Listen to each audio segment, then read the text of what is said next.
नमस्कार, मैं डॉक्टर आशीष कुमार तिवारी, सह प्राध्यापक हिंदी विभाग श्री कृष्णा विश्वविद्यालय छतरपुर। प्रिय छात्र छात्राओं, आज हम अपने व्याख्यान के अंतर्गत हिंदी साहित्य विषय में निबंध का उद्भव और विकास शीर्षक पर व्याख्यान देंगे। यह बीए तृतीय वर्ष एमए प्रथम सेमेस्टर में पाठ्यक्रम में सम्मिलित है। इसके अलावा निबंध लेखन प्रतियोगी परीक्षाओं में भी आता है और निबंध लेखन एक कला है, इसके बारे में हम आपको बताएंगे।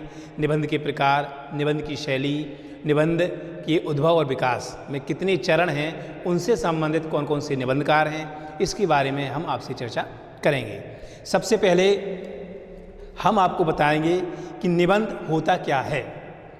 निबंध को समझने के पहले आप देख रहे हैं कि इसको हमने दो शब्दों में बांटा हुआ है, नि धन बंध।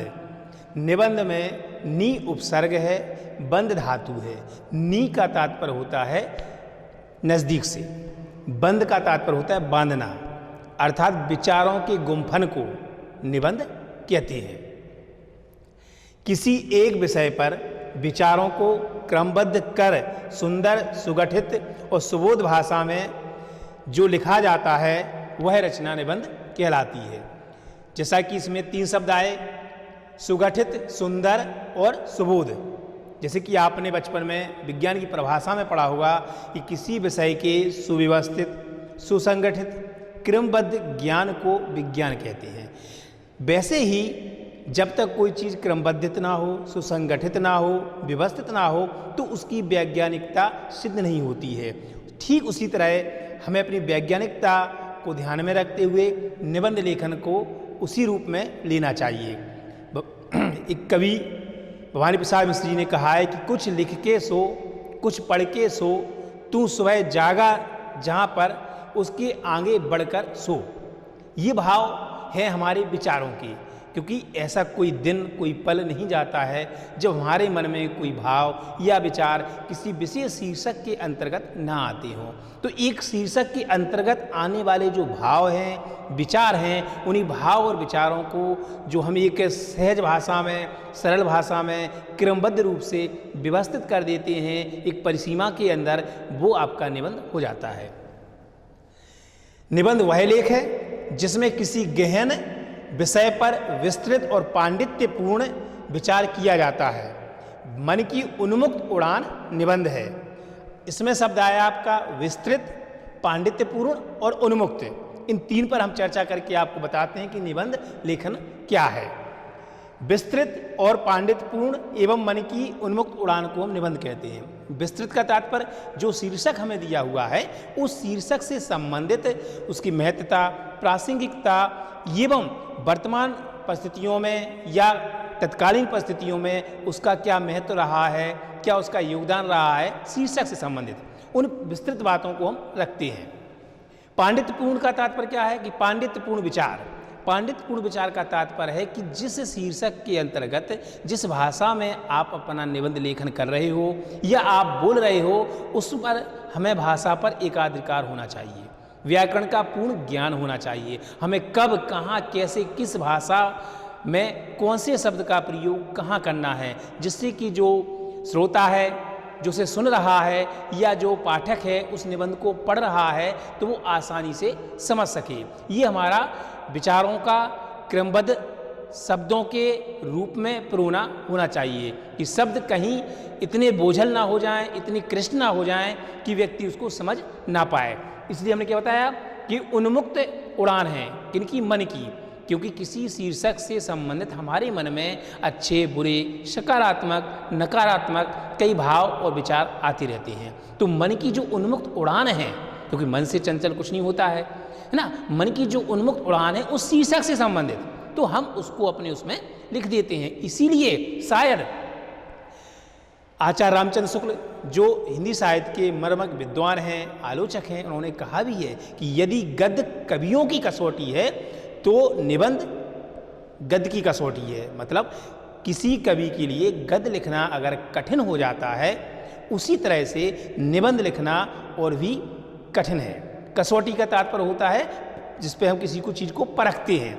मतलब अगर कोई कवि है कविता लिख रहा है और वो गद्य लिख लेता है, और गद्य के में जो विधा होती है स्वतंत्र विधा निबंध, उसको लिखता है, तो उसकी व्यक्तित्व की जो एक छाप होती है, उसका जो व्यक्तित्व होता है, चाहे अंतर्मुखी हो, बहिमुखी हो, उभयमुखी हो, वो उसमें दिखाई देता है। क्योंकि निबंध व्यक्ति के व्यक्तित्व का ही एक दर्पण होता है। क्योंकि निबंध स्वतंत्र है, किसी कहानी उपन्यास में हमें बंधना पड़ता है कथानक के साथ, पात्रों के साथ, लेकिन निबंध में हम अपने मन के उन्मुक्त विचारों को प्रकट करने के लिए पूर्णतः स्वतंत्र होते हैं, है ना। इसीलिए इसे कहा भी गया है कि विचारों का गुम्फन ही क्या है, निबंध है।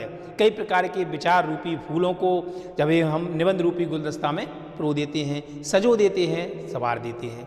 ठीक, निबंध की विशेषताएं क्या होती हैं, एक अच्छा निबंध कैसा होना चाहिए, एक अच्छे निबंध में ऐसी कौन सी विशेषताएं हैं, कौन सी विशेषताएं रहें जिससे हम कह सकते हैं, बता सकते हैं कि वो निबंध अच्छा है। निबंध अधिक विस्तृत ना होकर संक्षेप में होना चाहिए। जो भी शीर्षक, चाहे वो सामाजिक हो, राजनीतिक हो, आर्थिक हो, किसी भी क्षेत्र से संबंधित, विज्ञान से, खेल से, किसी भी क्षेत्र से संबंधित शीर्षक हो, उसमें हमें शीर्षक के ही इर्द गिर्द की बातों को रखना है, वो अधिक विस्तृत ना हो जाए। कैसा रहे, संक्षेप में रहे। ठीक है ना। संक्षेप का तात्पर्य क्या हो जाता है कि संक्षेप, जैसे कि एक शब्द होता है संक्षेपण। संक्षेपण का मतलब होता है किसी बात को संक्षिप्त में कहना, और संक्षिप्त में वही व्यक्ति किसी बात को कह सकता है जिसके पास विस्तृत शब्दकोश हो, और कई बड़ी बड़ी बातों को, बड़े बड़े वाक्यों को वो एक सूक्त में कह दे, है ना। इसलिए हमें संक्षेप में बातों को रखना है, विस्तृत में नहीं। निबंध की भाषा विषय के अनुरूप होनी चाहिए। विषय निबंध का जो शीर्षक आपको दिया गया है वो ऐतिहासिक है, आर्थिक है, सामाजिक है, सांस्कृतिक है, जिस परिप्रेक्ष्य का है उसी परिप्रेक्ष्य के अंतर्गत हमें भाषा का चुनाव करना है। भाषा हम क्षेत्रीय भी रख सकते हैं, मानक भाषा भी रख सकते हैं, लेकिन जो श्रोता है या जो पाठक वर्ग है वो उस विषय से संबंधित किस भाषा को स्वीकार कर रहा है, इसका हमें विशेष ध्यान रखना होता है। निबंध लेखन विचारों की एक अखंड धारा होती है।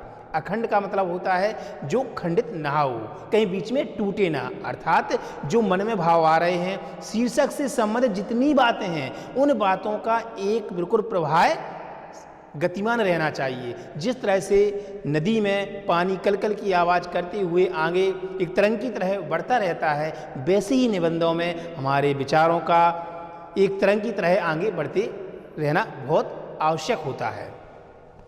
उसका एक निश्चित परिमाण होना चाहिए।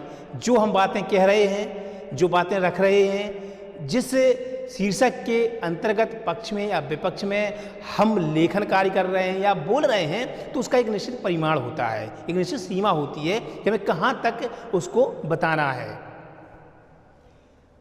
निबंध लेखन में लेखक का व्यक्तित्व प्रतिफल होना आवश्यक है। जैसा कि हमने आपको पहले भी बताया था कि निबंधकार जो होता है, जब निबंध को लिखता है तो वास्तविक निबंध में उसके व्यक्तित्व को ही देखा जाता है। क्योंकि आप जब स्वतंत्र होते हैं तो स्वतंत्र भाव और विचार आप वही रखेंगे, वही आप लेखनी में उतारेंगे जो आपके मन में या हृदय में चल रहे हैं, चाहे वो संचारी भाव के रूप में हो, स्थायी भाव के रूप में हो, या आपने कभी उन भाव विचारों को किसी व्यक्ति विशेष को देख करके किसी परिस्थिति में स्व अनुभूति की हो या किसी के प्रति हमने सहानुभूति रखी हो, तो जो हमारा व्यक्तित्व होगा वही व्यक्तित्व हमारे निबंध लेखन में दिखाई देता है।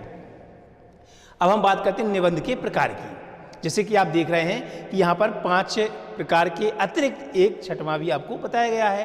तो निबंध के प्रकार तो 5 हैं: वर्णात्मक निबंध, विवरणात्मक निबंध, भावात्मक निबंध, विचारात्मक, व्यंग्यात्मक और ललित निबंध।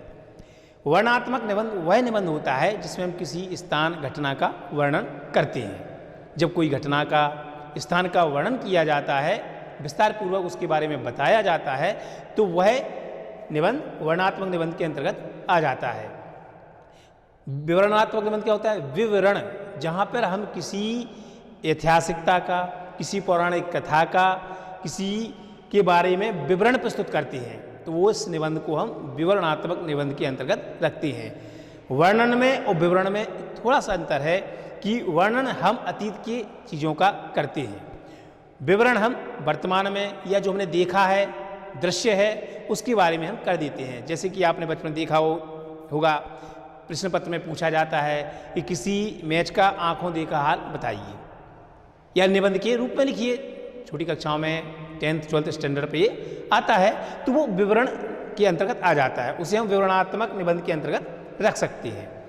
भावनात्मक निबंध, भावनात्मक निबंध वे निबंध होते हैं जिनमें हमारा हृदय तत्व प्रधान होता है, अर्थात हमारे हृदय में कौन से भाव, कैसे भाव उठ रहे हैं, उन भावों को हम जब लिपिबद्ध कर देते हैं शीर्षक के अंतर्गत, तो वो भावनात्मक निबंध आ जाता है। विचारात्मक निबंध, विचारात्मक निबंध में हमारा बुद्धि तत्व प्रधान होता है, हमारी बुद्धि में तार्किक रूप में कौन से भाव उस शीर्षक से संबंधित हैं, उन भाव और विचारों को जब हम लिखते हैं तो वो विचारात्मक निबंध के अंतर्गत आ जाता है। भावनात्मक निबंध और विचारात्मक निबंध में यही अंतर है, भावनात्मक निबंध में हमारे स्वयं के विचार होते हैं और विचारात्मक निबंध में हम किसी और महापुरुष के विचारों का अनुकरण भी करते हैं, उनके विचारों को भी अपनी बात को स्पष्ट करने के लिए हम प्रयोग कर लेते हैं। तटस्थता, तटस्थता हमें हर प्रकार के निबंध में रखना बहुत आवश्यकता है। तार्किकता हर प्रकार के निबंध में होना अति आवश्यक है, क्योंकि तार्किकता, तटस्थता ही हमारे निबंध को निखारती है कि आप अपने शीर्षक के अंतर्गत बिल्कुल तटस्थ हो। आपको जो विषय दिया गया है आप उस विषय को अपने लेखनी से, अपने शब्दों के चयन से, भाषा पर एकाधिकार करके व्याकरण रूपी किसी भी प्रकार की कोई त्रुटि ना करते हुए उसको व्यक्त कर रहे हो। ये उसमें वैज्ञानिकता का होना बहुत जरूरी है, क्योंकि वैज्ञानिकता ही हमारी भाषा को मानक बनाती है, हमारी लेखनी को मानक रूप देती है। व्यंग्यात्मक निबंध, व्यंग्यात्मक निबंध वे निबंध होते हैं जिसमें हम किसी बात को स्पष्ट करने के लिए व्यंग का प्रयोग करते हैं, कटाक्ष करते हैं। राजनीतिक रूप में किसी बात को लिखना है, राजनीतिक कोई निबंध लिखना है, जैसे कि हरिशंकर परसाई है। हरिशंकर परसाई ने लगभग जितने भी निबंध लिखे हैं वो व्यंग्यात्मक निबंध लिखे हैं, जैसे निंदा रस, ठीक है, विकलांग श्रद्धा का दौर, ये व्यंग्यात्मक निबंध के अंतर्गत आ जाते हैं। ललित निबंध, ललित निबंध निबंध के प्रकार से एक अलग है। ललित निबंध में एक शब्द है ललित, ललित का तात्पर्य होता है सुंदर, अर्थात ललित निबंध वह निबंध होता है जिसमें निबंधकार अपने स्वयं के विचारों को इतने अच्छे ढंग से व्यक्त करता है कि व्यक्ति स्वाभाविक रूप से उस निबंध की तरफ आकर्षित हो जाता है, उसकी भाव शैली से प्रभावित हो जाता है। तो जो हमारे ऊपर प्रभाव छोड़े, जो श्रोता सुन रहे हैं, जो पाठक पढ़ रहे हैं, वो उससे प्रभावित हो जाए, जब वो उस लेखन कार्य से प्रभावित हो जाते हैं तभी उस निबंध कार्य की जीत मानी जाती है, और वो क्या है, ललित निबंध है। ललित निबंध को सुंदर निबंध के अंतर्गत रखते हैं। जैसे हम भावनात्मक निबंध जो होता है, भावनात्मक निबंध जो होता है उसको हम व्यक्तित्व विशेष के अंतर्गत भी रख लेते हैं, क्योंकि वो आपकी भावनाओं से संबंधित होता है। अब बात करते हैं हम निबंध के अंग की। जैसे कि आप सब जानते हैं कि कोई भी प्रतियोगी परीक्षा हो उसमें निबंध लेखन का एक प्रश्न पत्र अवश्य होता है। निबंध लेखन का प्रश्न पत्र होना केवल आपके शब्दकोश को जानना, आपके भाव को जानना, विचारों को जानना और जो परिस्थितियाँ चल रही हैं, क्योंकि निबंध में आपकी सामाजिक, आर्थिक, सांस्कृतिक, भौगोलिक विभिन्न प्रकार के शीर्षक पर निबंध आते हैं, तो उस शीर्षक के अंतर्गत आप बातों को पक्ष में या विपक्ष में किस रूप में व्यक्त कर सकते हैं, उस संप्रेषण क्षमता को देखने के लिए ही निबंध लेखन का एक प्रश्न पत्र रखा जाता है, जिसमें हमारे जो व्यक्तित्व है उसके बारे में भी मालूम चल जाता है और हमारा जो शब्दों का, भाषा का जो ज्ञान है उसका भी परीक्षक को मालूम चल जाता है, उसका भी परीक्षक को बोध हो जाता है और वह प्रतियोगी जो छात्र है उसका अच्छी तरह से मूल्यांकन भी कर लेता है। शीर्षक, प्रस्तावना, विस्तार, उपसंहार, ये चार हमारे प्रमुख अंग हैं निबंध के। जैसे कि शीर्षक पहला अंग है। निबंध का शीर्षक हमेशा आकर्षक और प्रभावशाली होना चाहिए, क्योंकि कहते हैं ना कि जो आकर्षक चीज़ होती है वो आकर्षण का केंद्र होती है और बरबस ही हमें अपनी तरफ आकर्षित कर लेती है। हम कभी जब दैनिक पत्र पढ़ रहे होते हैं, जब उसमें कोई हेडिंग हमें अच्छी लगती है, आकर्षक कोई एक वाक्य लगता है, सूक्त वाक्य हो या कोई वाक्य हो, आकर्षक करता है, तो हमें अंदर जो उसमें लिखा हुआ है, पूरा संपादकीय लिखा हुआ है या जो पूरा घटना चक्र उसमें विस्तृत रूप से वर्णित किया गया है, तो हमारा मन उसको पढ़ने के लिए करने लगता है ना। इसलिए आकर्षण जरूरी है। शीर्षक हमेशा प्रभावशाली होना चाहिए और आकर्षक होना चाहिए। प्रस्तावना, जब हमारे पास शीर्षक होता है तो उस शीर्षक से संबंधित हमें अपनी बातों को रखना है। तो कहते ना कि शुरुआत, प्रारंभ जो होता है वो हमें इस प्रकार से करना चाहिए कि हमारे शीर्षक की सार्थकता धीमे धीमे सही दिखे, सार्थक लगे कि जिस शीर्षक को रखा गया है, जो शीर्षक आपको दिया गया है, आप उसी शीर्षक के विषय वस्तु के अनुरूप ही आप अपने निबंध लेखन का प्रारंभ कर रहे हैं। हम निबंध लेखन का प्रारंभ कोई श्लोक से, कोई सूक्त वाक्य से, कोई दोहा से या कोई गीत से, गीत की कुछ पंक्तियों से कर सकते हैं। जैसे हमने बताया कि निबंध स्वतंत्र गद्य विधा है जिसमें विचारों का गुंफन होता है, व्यक्ति अपने भावों को व्यक्त करता है। दुष्यंत कुमार जो बहुत बड़े गजलकार हुए हैं, वो लिखते हैं ना, हो गई है पीर पर्वत सी पिघलनी चाहिए, इस हिमालय से कोई गंगा निकलनी चाहिए, मेरे सीने में ना सही तेरे सीने में आग कहीं भी हो आग चलनी चाहिए। मतलब क्या है इसका कि कोई तो शुरुआत करे अपने भावों को व्यक्त करने की या क्रांति लाने की या समाज सुधार के लिए आगे आने की। वही बात होती है हमारे निबंध लेखन की शुरुआत में, अर्थात प्रस्तावना में, कि हम शीर्षक की महत्व को बताएं। शीर्षक अगर कोई परिभाषित करने वाला है तो उसको हम परिभाषित करते हुए उसकी विशेषताओं को बताएं, एवं जब हम उसको आगे ले जाएं तो अगला अंग होता है विस्तार। विस्तार में हम शीर्षक की सापेक्ष, निरपेक्ष, उसकी व्यक्तिगत, सामूहिक और पक्ष में, विपक्ष में, गुण में, दोष में, जो भी उस शीर्षक के अंतर्गत बातें होती हैं उसका हम विस्तार स्वरूप दे देते हैं जो हमें शीर्षक दिया गया है। उपसंहार, उपसंहार एक प्रमुख अंग है। जब हम अपना निबंध लेखन पूर्ण कर चुके हैं, शीर्षक के अंतर्गत अपनी बातों को कह चुके हैं, उन बातों में क्या मुख्य तथ्य रहे हैं, क्या मुख्य बातें रही हैं, उन्हें हमें संक्षेप में अपने पाठकों को बताना होता है। और उपसंहार उतना ही प्रभावशाली होना चाहिए जितना प्रभावशाली आपकी प्रस्तावना थी। तो इस तरह से शीर्षक, प्रस्तावना, विस्तार, उपसंहार, इन 4 अंग के संयोजन से निबंध का निर्माण होता है या निबंध की रचना होती है। अब हम बात करें निबंध शैली की। जैसा कि आप सब जानते हो कि भाषा और शैली, कहते हैं कि हमें उस व्यक्ति की भाषा शैली अच्छी लगती है, उस साहित्यकार की भाषा शैली हमें बहुत प्रभावित करती है। तो ये दोनों एक से शब्द दिख रहे लेकिन दोनों अलग अलग हैं। भाषा का मतलब क्या होता है? भाषा का मतलब है संप्रेषण। अपने भावों और विचारों को व्यक्त करने के लिए हम जो एक माध्यम लेते हैं संप्रेषण का, वो भाषा कहलाती है। भाषा जो शब्द है वो संस्कृत की भास धातु से बनकर बना है। भास धातु का तात्पर्य है व्यक्त करना। भावों को, विचारों को, वाणी को व्यक्त करने के लिए व्यक्ति जो संप्रेषण का माध्यम बनाता है वो भाषा होती है।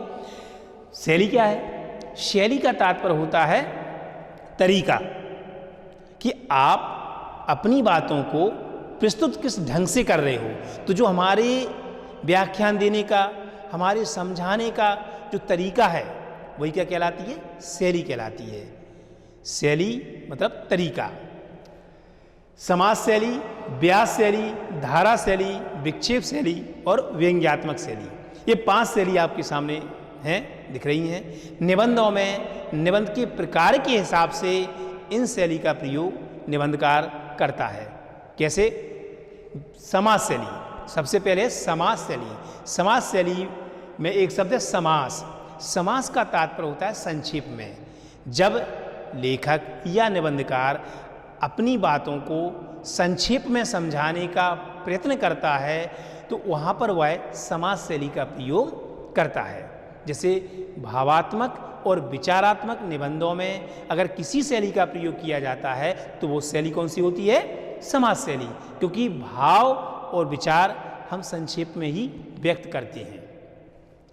व्यास शैली, व्यास का तात्पर्य होता है विस्तृत। जब हम किसी घटना का, किसी इतिहास की घटना का, किसी पर्यटन स्थल का बहुत विस्तार से वर्णन करते हैं, चित्रण करते हैं, तो वहाँ पर हमें व्यास शैली का प्रयोग करना होता है। निबंधकार, लेखक व्यास शैली के अंतर्गत विस्तृत रूप से दिए हुए शीर्षक विषय के अंतर्गत अपनी बातों को रखता है और बताता है। धारा शैली, धारा का तात्पर्य होता है, जैसे कि आपने देखा होगा कि जो नदी होती है उसमें जल होता है, जल की तरंगें धीमे धीमे विक्षोभ करती हुई आगे बढ़ती जाती हैं, जिसे हम लोग धारा कहते हैं। ठीक उसी तरह हमारे मन में वैसे ही भाव आते रहते हैं धारा की तरह। आप सोचोगे ऐसे कैसे? धारा शैली का मतलब है कि कभी हमारे मन में उसी शीर्षक दिए हुए विषय के अंतर्गत अच्छे भाव भी आ सकते हैं और उसी के अंतर्गत कुछ ऐसे भाव भी आ सकते हैं कि जो आपको लग रहा है कि वो उसके अंदर दोष है। हो सकता है दूसरे को ना लगे कि वो दोष है। ये हमारा और उसका दृष्टिकोण है। तो जिस तरह से हमारे मन में भाव और विचार आते हैं जाते हैं तो वे धारा का काम करते हैं। तो जब हम लेखन कार्य करते हैं तो शीर्षक के अंतर्गत कई हमारी गुण के संबंधित बातें आ जाती हैं, कुछ दोष के अंतर्गत बातें आ जाती हैं, कुछ उसके सकारात्मक रूप में भी आ जाती हैं, कुछ नकारात्मक रूप में भी आ जाती हैं। तो हमारा जो एक लिखने का भाव होता है वो बदल जाता है। तो वहाँ पे क्या आ गया? धारा हुई कि उसका रूप मतलब आगे एकदम बढ़ते जा रहे हैं। विक्षेप शैली, विक्षेप का मतलब होता है रुकावट। कभी कभी हम कोई बातों को लिख रहे हैं लेखन में और अचानक हम रुक जाते हैं। जो विशेषता हम बता रहे हैं वहाँ हम रुक जाएं और फिर किसी दूसरी विशेषता का हम उसमें जिक्र कर दें और फिर हम उस बात को कहते कहते फिर कोई तीसरी विशेषता हमें ध्यान आ जाए, उसका हम उसमें उल्लेख कर दें, है ना। तो हमें कहीं लगता है कि उसमें रुकावट हो रही है, क्योंकि आप तो धारा प्रवाह से लिख रहे हैं और लेकिन जो पाठक है वो भी बहुत तल्लीन होकर मन एकाग्रचित करके उसको पढ़ भी रहा है, तो वो भी समझ जाता है कि यहाँ पे लेखक के अंदर कहीं विक्षोभ हुआ। लेकिन लेखक के अंदर विक्षोभ कहाँ हुआ? उस शीर्षक की भावों को लेके, विशेषता को लेके, क्योंकि वो बहुत कम समय में कम शब्दों में उसकी सारी विशेषताओं को बता देना चाहता है। जब वो सारी विशेषताओं को एक साथ बताना चाहेगा तो एक विशेषता अच्छी, एक विशेषता थोड़ी श्रेष्ठ या उससे निम्न, अंतर तो आ ही जाएगा। तो जहाँ ये थोड़ा सा अंतर आ जाता है वो विक्षेप शैली के अंतर्गत हम रखते हैं। व्यंग्यात्मक शैली, व्यंग्यात्मक शैली का प्रयोग केवल व्यंग्यात्मक निबंधों में ही किया जाता है, जहाँ पे कटाक्ष की प्रबलता ज़्यादा होती है। अब हम बात करेंगे निबंध के विकास की। ठीक, निबंध हिंदी साहित्य में निबंध एक वह गद्य विधा है जिसमें भारतेंदु युग, द्विवेदी युग, शुक्ल युग और शुक्लोत्तर युग 4 चरणों में इसके विकास क्रम को रखते हैं। जितने भी विद्वान हुए हैं उन विद्वानों ने इन्हीं 4 क्रम के आधार पर निबंध के उद्भव और विकास को बताया। सबसे पहले है भारतेंदु युग। 1873 ईस्वी से 1900 ईस्वी तक का समय इसका माना जाता है। भारतेंदु हरिश्चंद्र, जैसा कि आप जानते भी हैं कि जो ये समय आपको दिखाया जा रहा है, समय काल जो है 1873, तो ये आधुनिक काल का समय आ जाता है। जब हमारी 1857 की क्रांति होती है इतिहास में, तो 1857 की क्रांति के बाद का जो समय है उसे हम साहित्य में आधुनिक काल की संज्ञा दे देते हैं, आधुनिक काल मान लेते हैं। तो आधुनिक काल हिंदी साहित्य में देखें तो एक गद्य काल के नाम से भी जाना जाता है, क्योंकि आदिकाल, भक्ति काल, रीति काल, जो आधुनिक काल के पूर्ववर्ती काल थे, उसमें काव्य रचनाओं का संग्रह ज़्यादा रहा है, काव्य रचनाओं का सृजन अधिक किया गया है। लेकिन गद्य की जो विधाएँ हैं, चाहे वो उपन्यास हो, नाटक हो, कहानी हो, निबंध हो, एकांकी हो, है ना, इसकी सूत्रपात भारतेंदु के समय से ही माना जाता है। इसलिए हम इसको आधुनिक काल को गद्य काल भी कह देते हैं। तो निबंध भी उसी गद्य के अंतर्गत आता है। तो भारतेंदु युग, फिर द्विवेदी युग 1900 ईस्वी से 1920 ईस्वी तक, शुक्ल युग 1920 ईस्वी से 1940 ईस्वी तक, शुक्ल उत्तर युग 1940 ईस्वी से उपरांत, तो इसके बाद अभी। अब बात करें कि इस युग का नाम किस व्यक्ति विशेष या किस गुण विशेष के आधार पर पड़ा। जैसे कि आप देख रहे हैं भारतीय हिंदू युग, भारतीय हिंदू हरिश्चंद्र के नाम पे पड़ा। द्विवेदी युग महावीर प्रसाद द्विवेदी के नाम पर द्विवेदी युग का नाम पड़ा। शुक्ल युग आचार्य रामचंद्र शुक्ल के नाम पर इसका नाम शुक्ल युग पड़ा। फिर आया शुक्ल उत्तर युग, मतलब आचार्य रामचंद्र शुक्ल के जो शुक्ल युग रहा है उसके बाद का युग। अब आपके मन में, मस्तिष्क में एक प्रश्न आ रहा होगा कि उपरोक्त जो 3 निबंध हैं वो तो व्यक्ति विशेष नाम के आधार पर है, फिर अंतिम जो निबंध का जो भाग बता रहे हैं उसमें क्यों किसी व्यक्ति विशेष का नाम नहीं है। क्या है कि भारतीय हिंदू युग में भारतीय हिंदू हरिश्चंद्र एक श्रेष्ठ साहित्यकार रहे, जिन्होंने नाटक, एकांकी, कहानी, उपन्यास के साथ साथ कुछ प्रसिद्ध निबंध लिखे। तो उनका साहित्य सृजन अधिक रहा, अन्य लेखकों की अपेक्षा श्रेष्ठ रहा उस समय के तत्कालीन, है ना। तो उन्हीं की अधिकता साहित्य की सृजन की होने की वजह से उनके ही नाम पर उस युग का नाम भारतीय हिंदू युग रख दिया गया। द्विवेदी युग महावीर प्रसाद द्विवेदी, जिन्होंने 1903 में सरस्वती पत्र का संपादन किया, और इनके अंतर्गत जितने भी इस युग के कवि या साहित्यकार रहे हैं तो अधिकांशतः उनकी रचनाएं, उनका लेखन का जो प्रकाशन हुआ वो सरस्वती पत्रिका में ही हुआ। तो बहुत अधिक विस्तृत कार्य जो महावीर प्रसाद द्विवेदी जी ने किया, खड़ी बोली के विकास में उन्होंने विशेष योगदान दिया। तो उन्हीं के जो 1900 ईस्वी से 1920 ईस्वी तक का समय है, जो निबंध आए उनसे प्रेरणा लेके, उनसे प्रभावित होकर के अधिक आए, और साहित्यकार जो उनके समकालीन रहे उन्होंने लिखा। इसलिए महावीर प्रसाद द्विवेदी के नाम पर ही इसका नाम द्विवेदी युग पड़ गया। शुक्ल युग आचार्य रामचंद्र शुक्ल, जिन्होंने भावनात्मक और विचारात्मक निबंध अधिक लिखे हैं।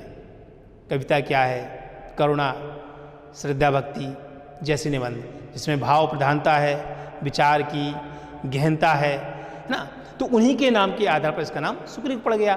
उसके बाद जो युग आया उसमें विभिन्न प्रकार के साहित्यकार आए, विभिन्न दृष्टिकोण के निबंधकार आए, जिन्होंने विभिन्न विषयों को अपने लेखन में लिया, विभिन्न विषयों पर अपना मतलब कि निबंध का सृजन किया, निबंध लिखे और भी गद्य विधाएं लिखी। तो वो किसी व्यक्ति विशेष से प्रभावित ना हो करके विभिन्न प्रकार के दृष्टिकोण को रख के लिखी गई। इसलिए वो किसी विशेष व्यक्ति के नाम पर उस युग का नाम नहीं रखा गया, वो शुक्ल उत्तर युग नाम हो गया कि शुक्ल के बाद का जो युग, मतलब अभी तक का जो चल भी रहा है ना। अब हम इसको थोड़ी सी चर्चा करेंगे। जो भी हमने आपको 4 युग बताए कि इन 4 युग में जो प्रसिद्ध निबंधकार रहे हैं, उन निबंधकारों ने कौन से निबंध लिखे, किस प्रकार के निबंध हैं, कौन सी शैली का उसमें प्रयोग किया गया है। तो हमने कुछ प्रसिद्ध निबंधकारों के निबंधों को यहाँ पर रखा है, जिससे आपको ये भी मालूम चल जाए कि आखिर जो हमने उद्भव विकास के चरण बांटे हैं उसमें कौन कौन निबंधकार आते हैं और कौन कौन से प्रसिद्ध निबंध आते हैं, जो आपकी परीक्षाओं के दृष्टिकोण से भी काफ़ी लाभान्वित आपको करेंगे। भारतीय हिंदू युग, जैसा कि हमने अब बताया था, पहला युग क्या है, भारतीय हिंदू युग है। इसमें भारतीय हिंदू हरिश्चंद्र, बालकृष्ण भट्ट और प्रताप नारायण मिश्र, वैसे तो और भी निबंधकार हैं लेकिन 3 प्रमुख निबंधकार हैं। भारतीय हिंदू हरिश्चंद्र ने भारत वर्षोन्नति कैसे हो सकती है, बादशाह दर्पण, कश्मीर कुसुम, इनके 3 प्रसिद्ध निबंध हैं। भारत वर्षोन्नति कैसे हो सकती है, इस निबंध में इन्होंने जो भारत की तत्कालीन स्थिति रही है, परिस्थिति रही है, उसके बारे में बताया कि आखिर हमें देश का विकास करना है, उन्नति करनी है, तो हम उन्नति कैसे कर सकते हैं। और आप सब जानते हैं जहाँ पर ये शब्द का प्रयोग हो जाए कैसे कर सकते हैं, तो वहाँ पर हमारे अंदर की अच्छाइयों को भी रखा जाता है और हमारे अंदर जो बुराइयाँ हैं उनको भी रखा जाता है, क्योंकि कोई वजह तो है कि हम ऐसा नहीं कर पा रहे, है ना। कैसे हो सकती है, कुछ अच्छाइयाँ हैं कि हम विकसित हैं, कुछ बुराइयां हैं कि हम पूर्ण विकसित नहीं हो पा रहे हैं। जबकि भारत विकासशील देश है, विकासशील देश से विकसित देश क्यों नहीं हो पा रहा है, क्योंकि कहीं ना कुछ कमी हम में होंगी, हमारे समाज में होंगी, हम और आप में होंगी, है ना। तो भारत वर्षोन्नति कैसे हो सकती है, इन्हीं भाव विचारों को कुछ उपदेश रूप में भी कि हमें ऐसा नहीं ऐसा करना चाहिए। अपने लेखक क्या है उपदेशक भी होता है, क्योंकि वो अपनी बातों को आपके सामने रख के ये भी बताना चाहता है कि हम ऐसा करें तो अच्छा विकास कर सकते हैं, अपने समाज का, स्वयं के व्यक्तित्व का भी निर्माण कर सकते हैं ना। तो वो इसके अंतर्गत आ जाती हैं बातें। उपदेशात्मक बादशाह दर्पण में उन्होंने उस समय की जो राजाओं की परिस्थितियाँ रही हैं उनके बारे में उन्होंने बताया। कश्मीर कुसुम नाम का जो एक निबंध है, इसमें उन्होंने कश्मीर की सुंदरता, सौम्यता, प्राकृतिक रूप जो रहा है कश्मीर का, उसके बारे में उन्होंने बहुत विस्तार से बताया है, जिसमें कश्मीर के आसपास की जो नदी है, प्रकृति है, झरना है, पहाड़ हैं, उन सबको इस प्रकार से उन्होंने लिपिबद्ध किया है कि वो वास्तविक जब हम उसको पढ़ रहे होते हैं तो हमें ऐसे लगता है जैसे कि हम पढ़ नहीं रहे हैं बल्कि कश्मीर में ही कहीं विचरण कर रहे हैं। ये बांधे रखने की एक शैली होती है साहित्यकार की, कि साहित्यकार आपको अपनी शैली में इतना आकर्षित कर लेता है, इतना उसके शब्दों में प्रभावितपन होता है कि हम उनके शब्दों से इतने प्रभावित हो जाते हैं कि हम उसके साथ चलने लगते हैं। साहित्य साथ साथ उसके हम चलने लगते हैं। कभी कभी जब आप प्रेमचंद, जयशंकर प्रसाद का कोई उपन्यास या नाटक पढ़ रहे होते हो तो कभी कभी लगता है कि नहीं, हम उसको पढ़ नहीं बल्कि हम उसको देख रहे हैं, बिल्कुल एक सजीव चित्रण सामने आ जाता है। तो वो एक लेखक का क्या होता है, व्यक्तित्व होता है, उसका एक प्रभावशाली व्यक्तित्व है कि वो लेखन मात्र को ही चलचित्र के रूप में आपके सामने रख दे रहा है। बालकृष्ण भट्ट जात पात ग्रामीण जीवन इनके प्रसिद्ध निबंध रहे हैं। जात पात निबंध में इन्होंने उस समय जो हमारे देश में जात पात, ऊंच नीच का भेदभाव था, उस भेदभाव को दूर करने के उद्देश्य से उन्होंने इस निबंध का सृजन किया कि हम बताएं कि ईश्वर ने सबको एक ही रूप में इस पृथ्वी पर भेजा है, तो हमें आपस में ऊंच नीच, उच्च निम्न वर्ग का भेद नहीं करना चाहिए, समभाव से रहना चाहिए। इस प्रकार से इस निबंध को लिखा गया है। ग्रामीण जीवन में उन्होंने ग्रामीण जीवन जो निबंध लिखा उसमें उन्होंने ग्रामीण जीवन के हर पक्ष को उजागर किया है। कृषक का क्या कार्य है, कैसे कार्य करता है, कितनी मेहनत करता है, गांव के जो जंतु हैं, पशु हैं, पशुओं से वह कृषक मित्रवत व्यवहार करता है, इस सब के बारे में उसमें बताया गया है। एक ग्रामीण आंचल की जो छवि है, जो एक तस्वीर है, वो आप ग्रामीण जीवन निबंध में देख सकते हैं। प्रताप नारायण मिश्र भौं, पेट, दांत, नाक। प्रश्न कभी कभी प्रतियोगी परीक्षाओं में पूछा भी जाता है कि ऐसे कौन से निबंधकार हैं, कौन निबंधकार हैं जिन्होंने अंग विशेष के नाम पर अपने निबंध के शीर्षक रखे हैं, जैसे पेट, दांत, नाक, भौं। तो प्रताप नारायण मिश्र इन्होंने जो हमारे अंग हैं, अंग के ही नाम को शीर्षक बना करके निबंध लेखन किया, लेकिन इसमें उन्होंने जो बताया वो उस अंग विशेष की विशेषता को बताते हुए उसको और भी अपनी तटस्थता और तार्किकता के साथ जोड़ा भी है। फिर आता है द्विवेदी युग। द्विवेदी युग, जैसा कि हमने बताया कि महावीर प्रसाद द्विवेदी के नाम पर ही इसका नाम द्विवेदी युग पड़ा। तो सबसे पहले हम महावीर प्रसाद द्विवेदी के निबंध देख लेते हैं। कवि कर्तव्य, महाकवि मांग का प्रभात वर्णन, कालिदास की निरंकुशता। कवि कर्तव्य निबंध में महावीर प्रसाद द्विवेदी ने कवि का क्या कर्तव्य होना चाहिए। कवि का काम केवल मनोरंजन ही नहीं होता है कि हम मनोरंजन की दृष्टि से लिखें, बल्कि एक उद्देश्यपरक, जैसा कि हमने पहले भी बताया था आप लोगों को कि साहित्य वही सफल माना जाता है जिसमें कोई ना कोई उद्देश्य छिपा हो। उद्देश्य विहीन रचना साहित्य नहीं मानी जाती। तो चाहे वो निबंध हो, गद्य, कोई भी विधा हो, गद्य की हो या पद्य की हो, उद्देश्य जरूर छिपा होता है, उद्देश्य जरूर होता है। तो महाकवि मांग का प्रभात वर्णन, इस निबंध में उन्होंने महाकवि की संज्ञा किसको दी गई? कालिदास जी को। तो कालिदास जी के व्यक्तित्व, कृतित्व को लेकर के उन्होंने इस निबंध का लेखन किया है, सृजन किया है। कालिदास की निरंकुशता, ये भी निबंध कालिदास से ही संबंधित है। बाबू श्याम सुंदर दास समाज और साहित्य, कर्तव्य और सभ्यता, भारतीय साहित्य की विशेषताएं। अब आप शीर्षक से ही समझ सकते हो कि कौन निबंध किस प्रकार का है, भावनात्मक, विचारात्मक, वर्णात्मक, है ना। समाज और साहित्य, आखिर हम समाज में क्या दिखते हैं, समाज क्या है, साहित्य क्या है, समाज का साहित्य से संबंध क्या है, क्यों साहित्य को समाज का दर्पण कहते हैं, ये सारी चीज़ें आपको इसमें मिलेंगी। तो ये कैसा निबंध हो गया? विचारात्मक। क्यों? क्योंकि इसमें श्याम सुंदर दास जी के विचार हैं कि समाज क्या है, साहित्य क्या है, साहित्य समाज में संबंध क्या है, क्यों उसे उसका दर्पण कह देते हैं। दर्पण का तो तात्पर्य ये होता है कि हम दर्पण के सामने होंगे तो हमारा जैसा चेहरा है, हम जैसे हैं वैसे ही हमको दिखाई देगा। तो साहित्य भी वही है कि समाज में जो घटनाएं जैसी घटित होती हैं, साहित्य उसको उसी रूप में अपने श्रोताओं के सामने, दर्शकों के सामने रखता है, ताकि उसे मालूम रहे कि समाज में क्या क्या, कैसे कैसी घटनाएं होती हैं। और हम उन समस्याओं को अगर सामने रख रहे हैं तो एक साहित्यकार होने के नाते एक कर्तव्य भी बन जाता है कि हम उन समाधान को भी बताने की कोशिश करें जो समस्या है। तो कई साहित्यकार हैं जिन्होंने समस्याएं रखी हैं तो उसका समाधान भी बताया है।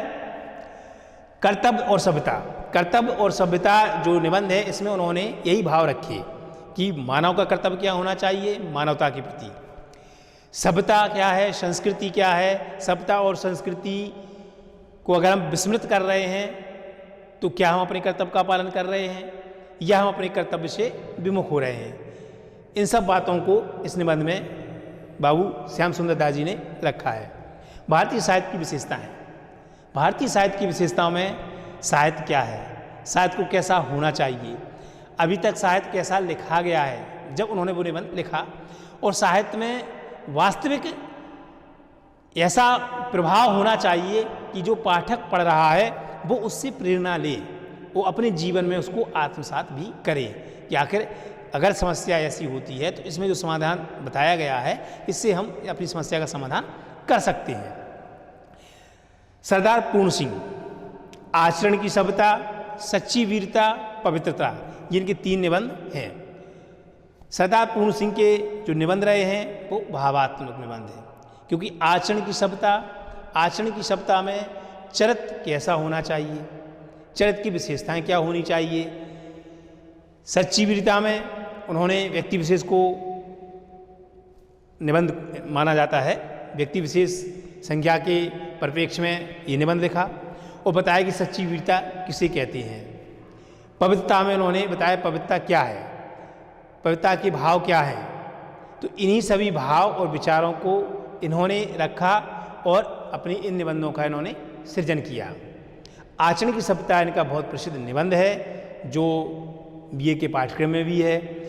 इस निबंध में चरित्र के बारे में उन्होंने बहुत विस्तार से बताया है कि वास्तविक व्यक्ति के सर्वांगीण विकास में जो प्रमुख योगदान होता है उसके चरित्र का होता है। चरित्र हमेशा अच्छा होना चाहिए, जितना उज्जवल होगा हमारा व्यक्तित्व उतना ही निखरेगा और उतने ही हम आगे सफलता की सीढ़ियों पर बढ़ते रहेंगे।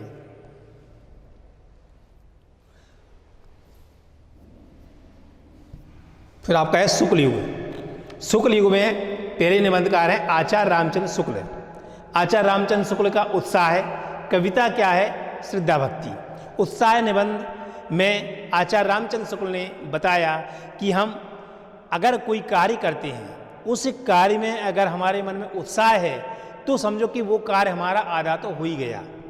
कहते ना कि उचित योजना खराब कार्य संपादन से बचाती है। अगर हमारी योजना उचित है तो हमारा संपादन कहीं गलत नहीं हो सकता है। अगर योजना ही हम गलत बना लेंगे, आनन फानन में बना लेंगे तो हम उसको सहज रूप से कार्य को नहीं कर पाएंगे। जब सहज रूप से नहीं कर पाएंगे तो स्वाभाविक है कि सफल होने के बहुत कम ही चांस रहेंगे। कविता क्या है, कविता क्या है में आचार्य रामचंद्र शुक्ल जी ने रसास्वादन, अलंकार, रस, गुण, जो सब शक्तियाँ होती हैं, इन सब के बारे में उन्होंने थोड़ा थोड़ा सा उल्लेख करते हुए बताया कि कविता में वास्तविक कहाँ कौन से भाव होने चाहिए और किसे हम कविता कह सकते हैं। मन के भाव को व्यक्त करना ही कविता है, ये बात तो सत्य है, लेकिन उन भावों को हम किस रूप में कैसे व्यक्त कर रहे हैं है ना। तो उन्होंने बताने का प्रयास किया कि कविता क्या है। श्रद्धा भक्ति, श्रद्धा और भक्ति, इस निबंध में बताया शुक्ल जी ने कि श्रद्धा और भक्ति दोनों हमें तब तक प्राप्त नहीं हो सकती जब तक हमारे मन में एकाग्रचित्ता नहीं होगी। कहते ना कि जो मन में हम किसी के प्रति श्रद्धा रखें तभी हमें भक्ति की प्राप्ति होगी। हम मन में श्रद्धा रखें गुरु के प्रति तभी हमें ज्ञान की प्राप्ति होगी। हम मन में श्रद्धा रखें समाज के प्रति तभी हम समाज का कल्याण कर पाएंगे, उस स्वयं का तो कर ही पाएंगे। क्योंकि जब तक हमारे मन में किसी के भी प्रति श्रद्धा ना हो, हम किसी साहित्यकार को पढ़ रहे हैं, किसी ईश्वर को मान रहे हैं, किसी गुरु की बताई हुई शिक्षाओं का अनुसरण कर रहे हैं, कोई हमारा मार्गदर्शक है उसके बताए हुए रास्ते पर हम चल रहे हैं, तो ये सब क्या है? ये हमारी श्रद्धा है। तो श्रद्धा भक्ति मतलब श्रद्धा जहाँ होगी वहीं भक्ति उत्पन्न होगी, जहाँ श्रद्धा नहीं होगी वहाँ भक्ति उत्पन्न हो ही नहीं सकती है। इस प्रकार के सामंजस्य को बताने का पूरा प्रयास शुक्ल जी ने इस निबंध में किया है। ये भी आपका विचारात्मक निबंध है। बाबू गुलाब राय, ठीक है, आचार्य रामचंद्र शुक्ल के बाद आते हैं आपके बाबू गुलाब राय। बाबू गुलाब राय के निबंध कौन से हैं? मेरे निबंध, मेरी असफलताएं, फिर निराशा क्यों। मेरे निबंध में इन्होंने कई निबंधों का संग्रह किया है। मेरी असफलताएं, हम क्यों असफल हुए, क्या वजह हो गई, क्या कारण हो गया कि हम सफल नहीं हो पाए। तो व्यक्ति कहाँ सफल होता है और किस वजह से वो असफल हो जाता है, कई प्रकार के उन्होंने अपने भावों को, विचारों को, अपनी बातों को इस निबंध में रखा है। फिर निराशा क्यों, हम असफल भी हो गए तो हमें सफलता का प्रयास करना चाहिए, निराश होकर के नहीं बैठना चाहिए। जैसा कि मैत्री शरण गुप्त जी लिखते भी हैं, नर हो ना निराश करो मन को, कुछ काम करो, कुछ काम करो, जग में रहकर कुछ नाम करो, यह जन्म हुआ किस अर्थ हो, समझो ना इसको व्यर्थ करो। अर्थात जब हम नर हैं तो नर हो करके हमें अपने मन में निराशा नहीं लानी चाहिए, बल्कि अपने काम से आशा का संचार करते रहना चाहिए। इस तरह के उपदेशात्मक निबंध इन्होंने लिखा है, जो कि भी आपका विचारात्मक निबंध की श्रेणी में आ जाता है। डॉक्टर संपूर्णानंद, शिक्षा का उद्देश्य समाजवाद, अधूरी क्रांति। शिक्षा का उद्देश्य में इन्होंने बताया कि शिक्षा का उद्देश्य क्या है। ये भी पाठ्यक्रम में है बीए के, और काफ़ी चर्चित निबंध है कि जो बालक होता है उसका शारीरिक, मानसिक, संवेगात्मक तीनों प्रकार से जब उसका सर्वांगीण विकास होता है, वही उद्देश्य क्या होता है? शिक्षा का। कि शिक्षा का यही उद्देश्य है। लेकिन इस उद्देश्य के साथ साथ अगर हमारा सर्वांगीण विकास हो भी गया, अगर हमारे अंदर किसी के प्रति श्रद्धा नहीं है, किसी बड़े के प्रति सम्मान या आदर भाव नहीं है, छोटे के प्रति स्नेह नहीं है, तो भी हम शिक्षित होके भी अशिक्षित की श्रेणी में आती हैं। इसमें दूसरा पक्ष ये भी रखा गया है कि हमें विभिन्न प्रकार की उपाधियां लेके शिक्षित होना तो ठीक है, लेकिन हमें अपने व्यक्तित्व में उस चीज़ का भी विकास करना है जो हमें संस्कारवान बनाता है, श्रेष्ठ बनाता है और समाज के लिए मर्यादित रखता है। समाजवाद निबंध में संपूर्णानंद जी ने समाजवाद क्या है, समाज की रूपरेखा क्या होनी चाहिए, समाज का संगठन कैसे होना चाहिए, किन बिंदुओं, किन तथ्यों से लेकर के समाज बनता है, व्यक्ति से परिवार, ठीक है ना, परिवार से आपका व्यक्ति है, व्यक्ति से परिवार, परिवार से आपके समाज का निर्माण होता है और समाज से ही आपके राष्ट्र का निर्माण होता है। तो ये समाजवाद है। अधूरी क्रांति में संपूर्णानंद जी ने बताया कि जब तक हम अपने काम में सफल ना हो जाएं तो वो अधूरा ही माना जाता है। क्रांति का मतलब ही होता है आमूल चूल परिवर्तन। क्रांति जो शब्द है, क्रांति का अर्थ होता है आमूल चूल परिवर्तन, मतलब हम सामाजिक रूप से, आर्थिक रूप से, सांस्कृतिक रूप से, सब रूप से कहीं ना कहीं कुछ ना कुछ परिवर्तन समय के अनुसार ले आए, वो क्रांति है। किसी से युद्ध करना क्रांति नहीं है, किसी से लड़ाई करना क्रांति नहीं है, समाज को परिवर्तित करना क्रांति है। अच्छी के लिए और अच्छा हो, विकास के लिए अधिक विकास हो, उन्नति के लिए खूब उन्नति हो। फिर आता है आपका शुक्लोत्तर युग। शुक्लोत्तर युग में रामधारी सिंह दिनकर, रामविलास शर्मा, विद्यानिवास मिश्र कई निबंधकार हुए हैं। इसमें 3 का हमने उल्लेख किया है। रामधारी सिंह दिनकर, जिनकी कविताएं आपने पढ़ी होंगी, रश्मि रथी, कुरुक्षेत्र, जिसमें उन्होंने वीर रस का काफ़ी चित्रण किया है। कवि के साथ साथ वो एक गद्यकार भी हैं, इसलिए यहाँ पे उनके निबंधों की हम बात करें। अर्धनारीश्वर, हमारी सांस्कृतिक एकता, राष्ट्रभाषा, ये राष्ट्रीय प्रेम, देश प्रेम से ही संबंधित इनके निबंध हैं, जिसमें उन्होंने अपनी भाषा के प्रति प्रेम बताया। वो राष्ट्रभाषा निबंध है जिसमें अपनी संस्कृति के प्रति एकता भाव रखा, वसुधैव कुटुंबकम की भावना का जिक्र किया, अनेकता में एकता के भाव को उन्होंने बताया। ये इनकी निबंधों की विशेषताएं रही हैं। डॉक्टर रामविलास शर्मा, प्रगति और परंपरा, संस्कृति और साहित्य, प्रगतिशील साहित्य, हम किस तरह से प्रगति अपनी एवं अपने समाज की कर सकते हैं और परंपरा को साथ में लेते हुए वो सब प्रगति और परंपरा में बताया गया।